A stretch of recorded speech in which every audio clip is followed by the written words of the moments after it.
Cumprimentos a todos, aqueles que querem se juntar a mim e a nós para este novo encontro de podcast. Vou retomar um bocadinho em breve o que publiquei com alguns amigos no último Savana, com o título do quarto movimento, a quarta onda, do encontro-choque, encontro-desencontro, ou a manipulação do continente africano por parte do Ocidente. Não me refiro à escravatura, período que durou 5 séculos, 500 anos, que nós não analisamos devidamente, ou não falamos suficientemente dele por aquilo que ele fez à humanidade no seu conjunto. Os 500 anos de escravatura significaram para o Ocidente ter máquinas humanas que trabalhavam de graça, de borla, mahala, como nós dizemos, e que contribuíram sobremaneira ao desenvolvimento do continente americano, sobretudo da parte norte, mas também contribuíram para o enriquecimento do Ocidente e serviram para aumentar a discrepância que o continente africano negro,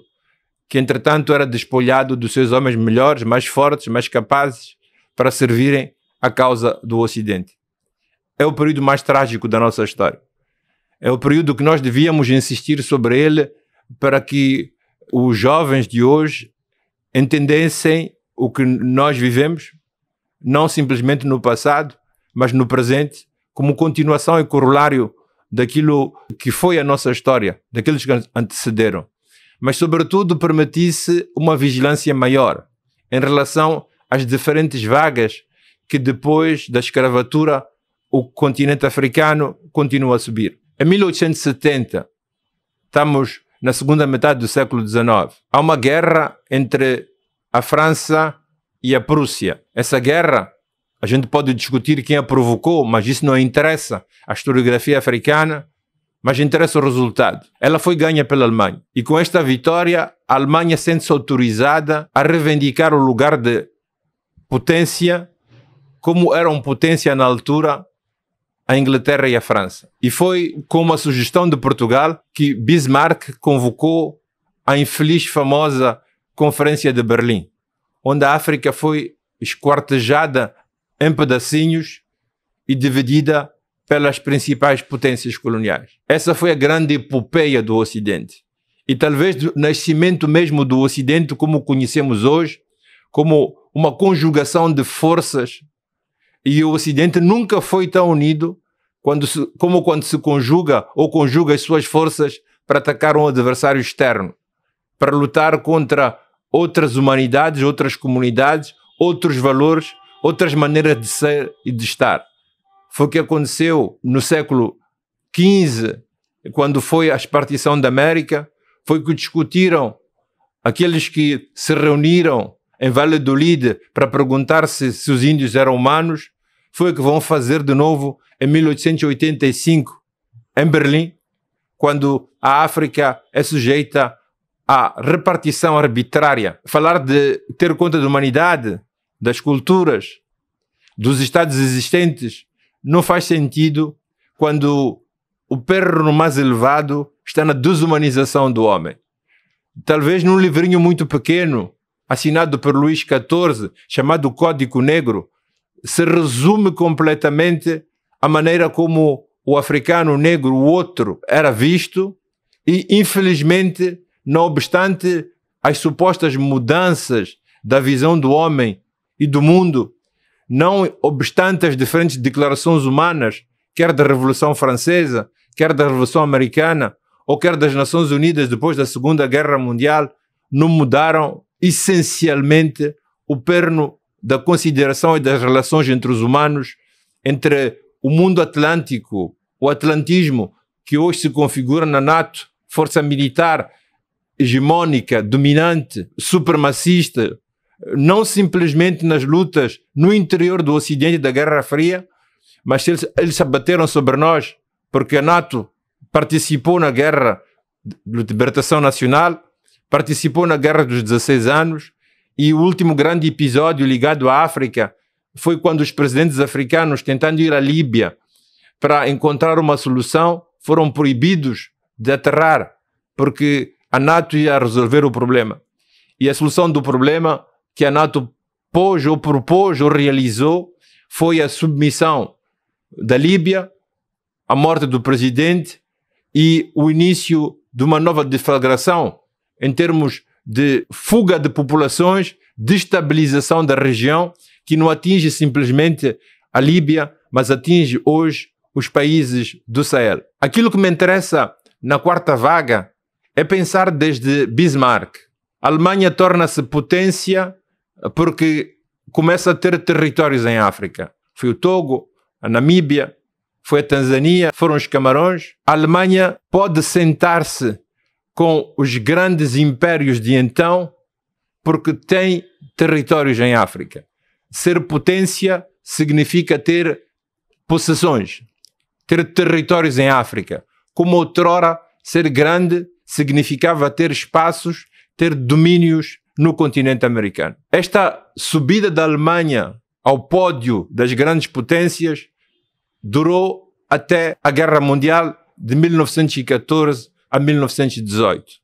Entre outras razões que levaram a esta guerra, estavam a insatisfação de muitas das potências, a começar pela Alemanha, pelo pouco que tinha conseguido obter no continente africano. A França e a Alemanha aliam-se com outros chamados aliados em guerra contra a Alemanha perde a guerra e com a perca da guerra também perde as suas possessões africanas. A Alemanha não deixa de ser potência porque perdeu a guerra, mas porque a perda da guerra implicou necessariamente a perda das possessões africanas, porque eram estas que faziam com que um país normal, de um momento para o outro, se tornasse uma grande potência. A segunda onda africana foi a nova repartição pós-1418. Esta repartição conseguiu manter as colonizações portuguesas, mas no essencial foi dominada pela hegemonia quase total dos impérios coloniais franceses e ingleses. Este domínio total vai durar até a Segunda Grande Guerra Mundial, a Guerra de 39-45. Depois desta guerra, sobem ao pódio novos poderes hegemônicos. De um lado, os Estados Unidos de América, de outros lados, a União das Repúblicas Socialistas Soviéticas. É preciso saber que desde 1917, por razões políticas, a Revolução de Outubro tinha se metido em oposição ao colonialismo. Não simplesmente por razões ideológicas e de política marxista, mas também porque tinha veleidades escondidas atrás da manga para aceder aos recursos africanos. Os Estados Unidos não esconderam.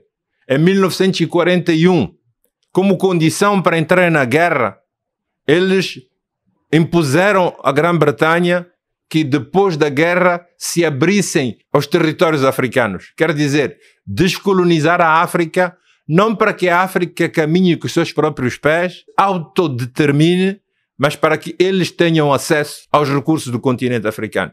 Foi o que aconteceu, apesar de algumas transversações da França, que quer construir um ultramar, que nisso foi seguido por Portugal, a Inglaterra com a Commonwealth, no essencial, o período que vai do fim da Segunda Guerra Mundial à caída do Muro de Berlim foi dominada pela nova fragmentação, a terceira onda.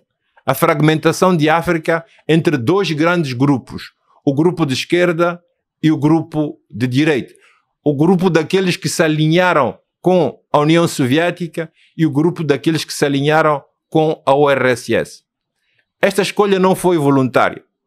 Os países africanos tinham aderido no espírito a Bandung, quer dizer não alinhamento. Os países africanos, como os países asiáticos, queriam que as independências deles, a construção dos novos estados, não trilhassem caminhos de conflito e se subordinassem ou alinhassem em conflitos que não lhes pertenciam. Porém, as relações de força fizeram com que, não obstante o pensamento das principais lideranças de não alinhamento, os países africanos acabassem por se alinhar uns à esquerda, outros à direita. Foi a terceira fragmentação do continente africano. Com a caída do Muro de Berlim, entramos naquilo que os americanos quiseram que fosse a globalização internacional e mundial. Esta globalização, da palavra globus, que não se confunde com a mundialização da palavra mundus. O mundus tem a ver com uma concepção filosófica da história que data desde Agostinho de Hipona no século IV. o globo tem a ver com as conquistas geográficas, com a conquista de espaços, de terrenos. A globalização é a globalização não da humanidade, mas da geografia com os seus corolários de recursos e seus interesses econômicos. Porém, a globalização durou pouco na maneira como ela foi pensada. A Covid-19 mostrou para quem quisesse ver que era necessário que os diferentes países tivessem uma proximidade entre as populações no lugar de existência e de vida com as produções econômicas que tinham. A Europa ficou sem meios importantes para curar os seus doentes, os seus pacientes, os seus mortos, porque boa parte daquilo que se produzia para a indústria europeia no Ocidente era feita pelo deslocamento no continente asiático, na Índia, mas sobretudo na China. Isto levou a que as principais potências quisessem, depois da Covid-19, reaproximar as próprias empresas no interior do continente para poderem se socorrer delas no momento de dificuldades. Outro elemento que jogou um papel importante para o fim desta globalização foi a questão ambiental. A ideia de que temos que produzir coisas muito longe para depois transportá-los por navios, comboios ou aviões entrava em choque com o problema maior com que a humanidade está confrontada hoje, que é a questão do aquecimento global e a necessidade ou um imperativo que vinha desde o documento famoso dos Acordos de Roma, passando pelos trabalhos de Hans Jonas e chegando até as diferentes COPs que foram se reorganizando para dizer que a maneira de se relacionar com o mundo, a maneira de tratar o mundo, a maneira de lidar com a natureza tinha que mudar se a humanidade se queria dar algumas possibilidades de ter um futuro. A globalização foi substituída pela emergência de novos poderes, de novas forças, de novas hegemonias, ou de novos pretendentes, como a Alemanha, em 1870, a sentar-se na cadeira de império, na cadeira de grande potência. Falo da China, potência que emergiu rapidamente e ofuscou outras potências existentes na mesma zona, como o Japão, por exemplo. Falo da emergência da Turquia, que tinha ficado muito subjugada depois da caída do Império Otomano, no fim da Primeira Guerra Mundial. Falo do Brasil, e que com ele nasceram os BRICS. Falo da Índia, que maior democracia no mundo em termos de números, mas que aumentou e ultrapassou a população chinesa, até então a maior do mundo. Falo de pequenos, grandes países que, depois da globalização, começaram a reivindicar mais espaços na política mundo, na Organização das Nações Unidas, na maneira como eram organizadas as economias do mundo com o FMI e o Banco Mundial. Falo de países que não queriam submeter-se mais ao dólar, mas queriam reconstruir uma economia com polos diferentes em colaboração uns para com os outros. A situação em que nós vivemos hoje é a emergência, de um lado, de um Ocidente muito unido e muito fracionado ao mesmo tempo. De um lado temos o Ocidente todo unido em volta da NATO, temos a Europa unida em volta da União Europeia, mas temos os países que ainda jogam interesses muito particulares.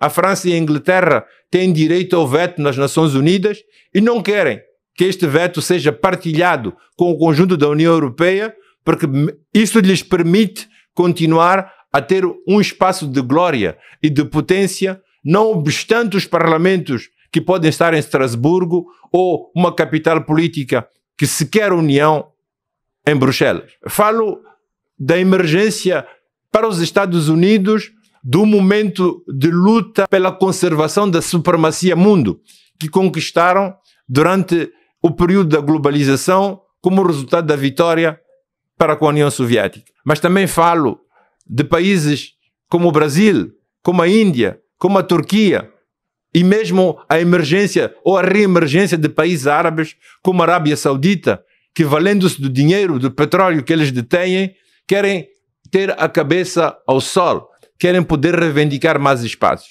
E onde é que se faz essa corrida? Onde é que as pessoas, os países, os grupos têm que ir para poder demonstrar ao mundo que são potências? Como em 85 do século XIX, é esquartejando a África. Neste momento, o continente africano tornou-se o lugar de uma nova corrida, uma corrida neocolonial ou de um colonialismo do novo tipo. Já não são só os ocidentais que querem vir ao continente africano, são também os indianos, são os turcos, são os brasileiros, são os chineses, é o Japão, é a Europa unida, mas também a Europa fragmentada. E isso tem incidências enormes no nosso continente, porque esses indivíduos que vêm com veleidades diferentes, que procuram nossos recursos, que procuram o nosso território, o nosso espaço, fazem ou transformam o continente africano em terreno de batalha, em terreno de conflitos, com o resultado e o perigo de um incremento de conflitos, de guerras e de fragmentações nos países. A Etiópia, quando não aceitou alinhar-se com uma parte dos contendentes, teve imediatamente uma guerra, porque a outra facilitou, criou, alimentou grupos que hoje se chamam terroristas. O Sudão foi dividido em duas partes, em Sudão do Norte e do Sul, contravindo a um dos princípios fundamentais da OUA desde 1963, que era a União Africana, e o pressuposto da intangibilidade das fronteiras coloniais. Hoje temos os Marrocos que têm a pretensão de dominar uma parte da Mauritânia. Hoje temos a presença dos chineses em todo lugar. O continente africano é a baleia de conflitos e da corrida dos ocidentais à busca de recursos naturais, e a incidência disso são as guerras que, para além do Sudão e da Etiópia, temos o conflito no Congo. Temos uma vaga de imigrações no interior do continente africano sem precedentes, para não falar daqueles que, por desespero, emigram em direção ao norte, onde são muitas vezes deixadas morrer naquilo que é o novo cemitério mundial em que se tornou o Mediterrâneo. Mas temos Moçambique. Só em Moçambique, só na Baía de Rovuma, estão italianos, estão franceses, estão americanos. E a base que foi construída, a plataforma onde se posicionam os navios para tirar o gás, foi construído pelos coreanos. Mas em Balama temos a presença dos australianos, atrás dos quais estão os americanos, porque alimentam com o grafite daquela região boa parte dos carros do Tesla, do Elon Musk. Temos em Montepuez a presença dos ingleses para os Rubins. Em Tete, os brasileiros da Vale saíram e foram substituídos pelos indianos. Em Maputo, mais de 50% dos novos prédios que nascem são construídos por turcos. Os restaurantes que se abrem em qualquer parte de Moçambique são essencialmente do retorno de portugueses. Dos chineses é melhor não falar, porque se encontram em todo lugar, em toda parte. E os chineses de hoje não são os chineses de Mao Tse-tung, que vinham-nos para ajudar-nos na luta de libertação, mas tornaram-se tão predadores, ou mais predadores, do que as potências coloniais, como as conhecíamos, americanas, inglesas, francesas ou portuguesas. Politicamente, como é que isto se traduz? De um lado, a aumentação de cremeses. O que tinha-nos habituado à iconografia política era vermos um presidente francês sentado num pedestal, rodeado por presidentes de língua oficial francesa, a quem ele dava ordens, dava doutrina. Parecia um catequista que estava a ensinar a doutrina aos seus catecúmenos. Esta figura completamente desvalorizante, esta figura humilhante para o continente africano, em vez de ir se superando, em vez de modificar-se, ela incrementou-se.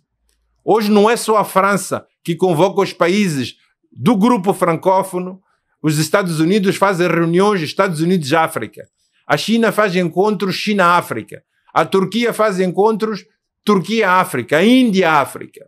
Brasil-África. O último de todos foi a nossa neofascista Meloni, que convocou um grande encontro para a Itália-África. O que é que estes grandes pretendentes a potências querem quando convocam os presidentes africanos? Eles pretendem dar-nos um rebuçado, mas no fundo o que se esconde por trás do rebuçado são as ganâncias deles por se apropriarem dos recursos de que a África contém. Esta situação mete em perigo o continente africano. E este perigo manifesta-se pelo aumento de militares, aumento de exércitos, aumento de gente armada, gente vindo de fora e que exibe os próprios exércitos ou os próprios fardamentos, mas também através do aumento dos níveis de terrorismo.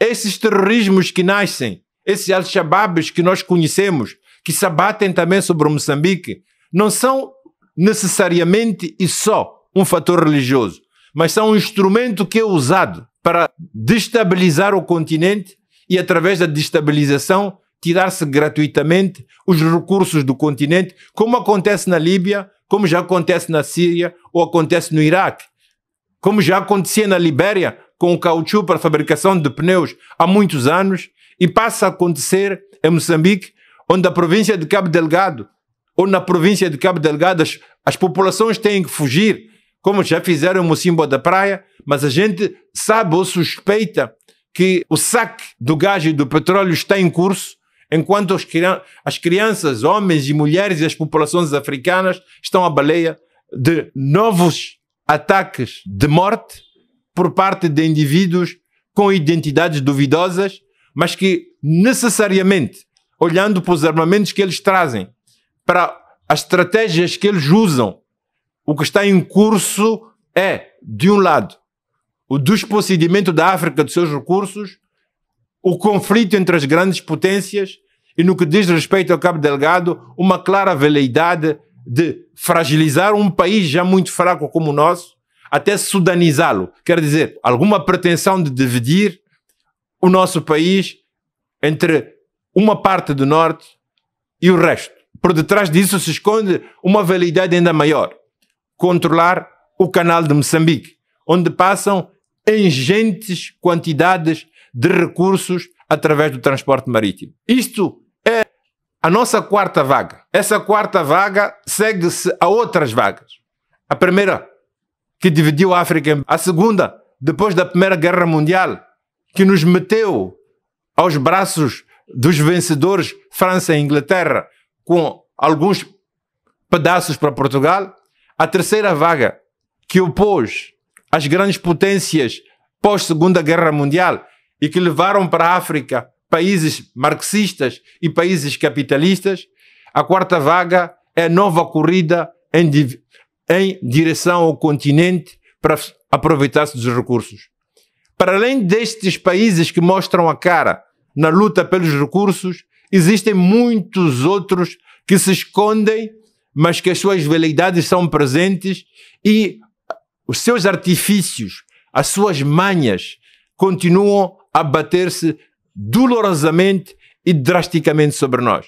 Não esqueçamos aquele projeto para o Savana, que se pretendia um projeto de desenvolvimento para a agricultura do Moçambique, mas que era para produzir soja para o Japão e que ia praticamente deslocar milhões de cidadãos moçambicanos.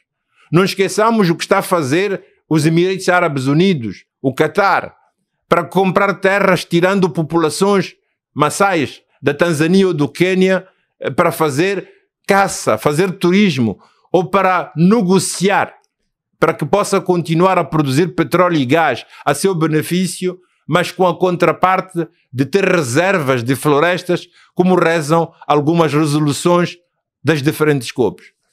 Porém, não obstante os outros tenham responsabilidades objetivas, não obstante a desproporção de forças existentes, não obstante que continuam a menegançar para impedir que a África tome um rumo de independência e de liberdade, a maior responsabilidade cai a nós.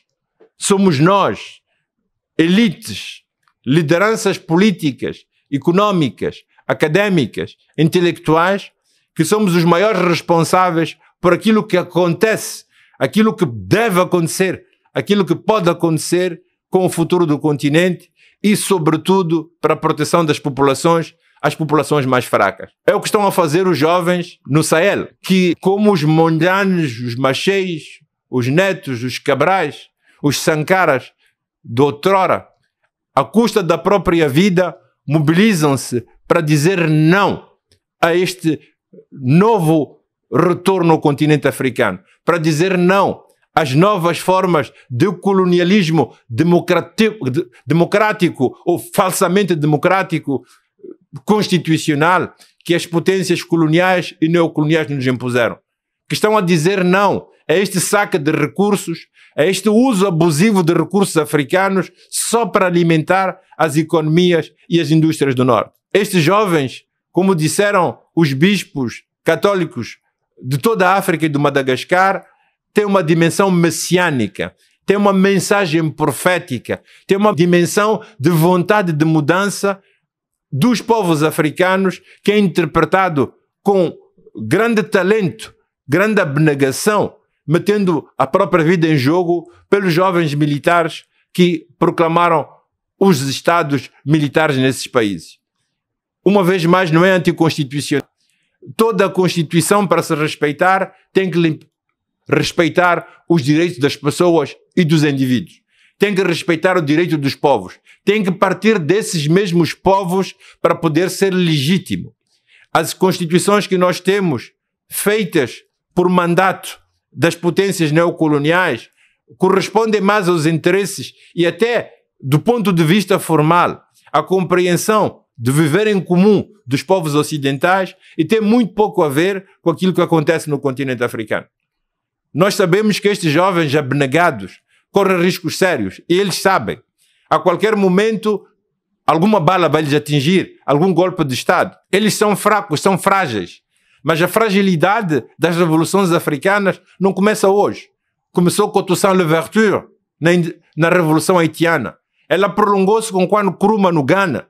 Ela prolongou-se com Samora Machel em Moçambique. Ela atingiu Sankara no Burkina Faso. A razão fundamental pode ser a desproporção de forças. Mas a razão, de facto, mais importante é a falta de unidade, a falta de abnegação, a falta do sentido da história e do sentido do conjunto da parte do continente africano. Por isso, eu quero dizer, sim, eles são mais fortes do que nós, têm melhores meios. Eles têm melhores organizações político-militares de informação. Eles podem aliar-se naquilo que é o supremacismo atlantista, que quer fazer dos homens do Norte, da Europa ligado ao Ocidente, aos Estados Unidos, à Austrália, à Nova Zelândia e ao Canadá, uma força supremacista de domínio sobre o mundo. Mas nós temos a obrigação de resistir. Foi o que fizeram os panafricanistas no primeiro congresso de 1900. O lema era unidade e resistência.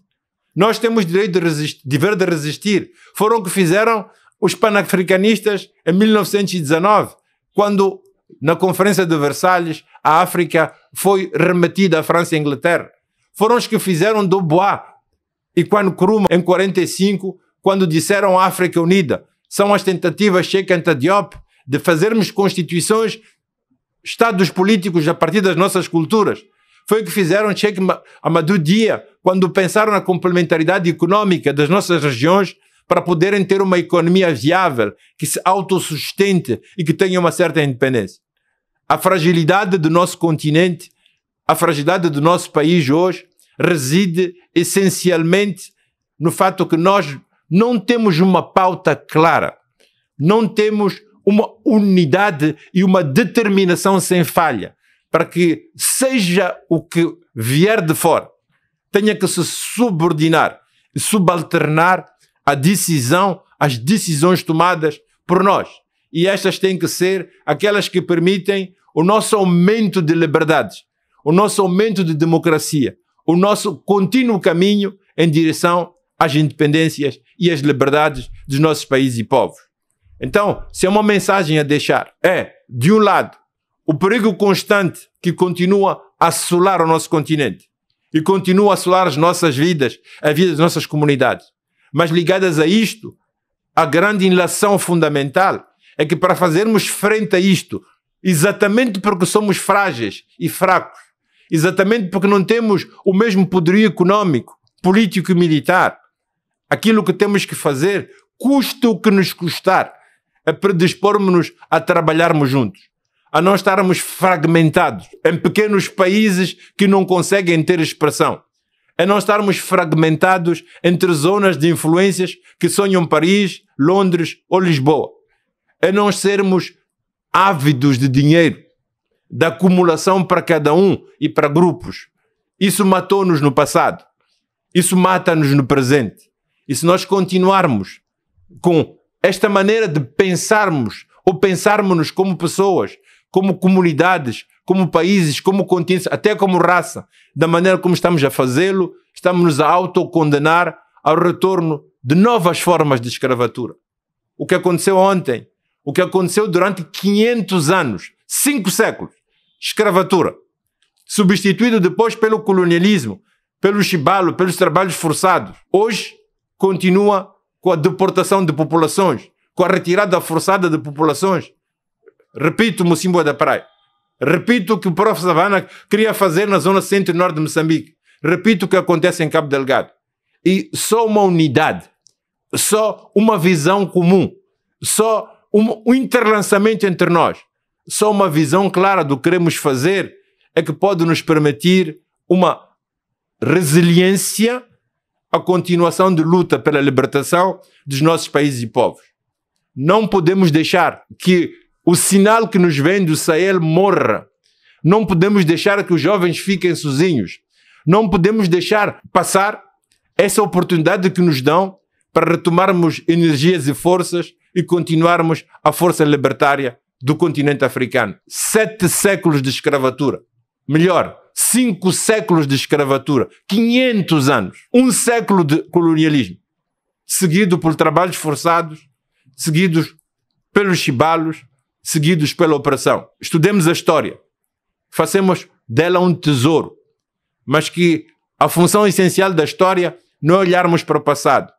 É nos armarmos com energias novas em direção ao futuro a construir. Por isso, espero que este podcast, para aqueles que mandam, que comandam, para as elites, mas sobretudo para mais jovens, seja para abrir um capítulo de reflexão e de discussão sobre as nossas responsabilidades em relação a nós como pessoas que não podem existir se não existem no interior de famílias, de comunidades e de países. Então, que sejamos responsáveis, que procuremos maneiras de nos assumirmos como os principais responsáveis das nossas vidas, do nosso futuro e do nosso destino. Cumprimentos a todos, até um próximo podcast.